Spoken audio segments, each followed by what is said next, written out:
Hello everyone, to another video.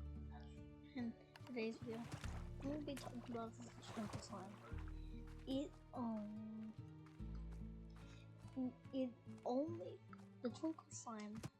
If you go to Slimepedia, wait, this one's good. If you go to Slimepedia, look at it. It's not on there, but it only happens around the winter solstice. And you're gonna be wondering, when does the winter solstice happen?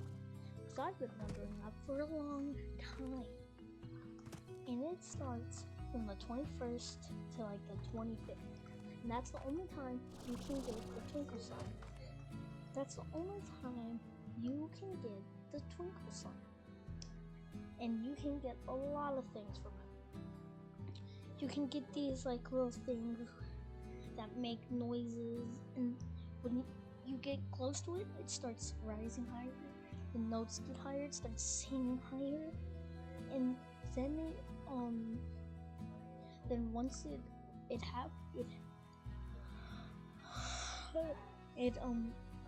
starts at, it gets higher and then makes a plane and makes like these little notes. So yeah, that's all. So peace out, my dudes.